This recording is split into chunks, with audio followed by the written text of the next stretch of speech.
संतान के रूप में कौन आता है?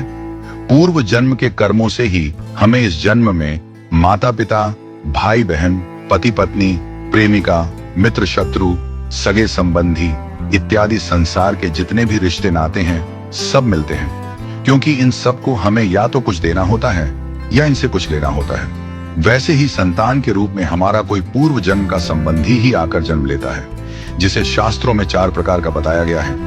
1. अऋणानुबंध पुत्र। पूर्व जन्म का कोई ऐसा जीव जिससे आपने ऋण लिया हो या उसका किसी भी प्रकार से धन नष्ट किया हो, वह आपके घर में संतान बनकर जन्म लेगा। वह अपना धन बीमारी में या व्यर्थ के कार्यों में तब तक नष्ट करेगा जब तक उसका पूरा हिसाब न हो जाए। 2. शत्रुपुत्र। पूर्व जन्म का कोई दुश्मन आपसे बदला लेने के लिए आपके घर में संतान बनकर आएगा। बड़ा होने पर वह माता पिता से मारपीट, झगड़ा करेगा या उन्हें सारी जिंदगी किसी न किसी प्रकार से सताता ही रहेगा। वह हमेशा कड़वा बोलकर उनकी बेइज्जती करेगा और उन्हें दुखी रखकर ही खुश होगा। 3. उदासीन पुत्र। इस प्रकार की संतान न तो माता पिता की सेवा करती है, न ही कोई सुख देती है। वह उन्हें उनके हाल पर मरने के लिए छोड़ देती है। विवाह होने पर यह माता पिता से अलग हो जाते हैं और उनकी चिंता नहीं करते। 4. सेवक पुत्र। पूर्व जन्म में यदि आपने किसी की खूब सेवा की है तो वह अपनी की हुई सेवा का ऋण उतारने के लिए आपकी सेवा करने के लिए पुत्र बनकर आता है। जो बोया है वही तो काटोगे।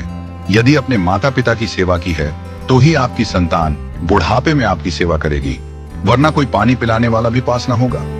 आप यह न समझें कि यह सब बातें केवल मनुष्य पर ही लागू होती हैं। इन 4 प्रकार में कोई भी जीव आ सकता है। यदि आपने किसी गाय की निस्वार्थ भाव से सेवा की है तो वह भी पुत्र या पुत्री बनकर आ सकती है।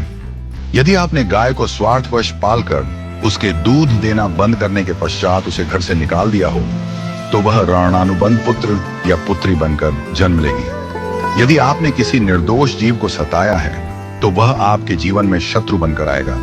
इसलिए जीवन में कभी किसी का बुरा न करें, क्योंकि प्रकृति का नियम है कि आप जो भी करोगे उसे वह आपको इस जन्म में या अगले जन्म में 100 गुना वापस करके देगी।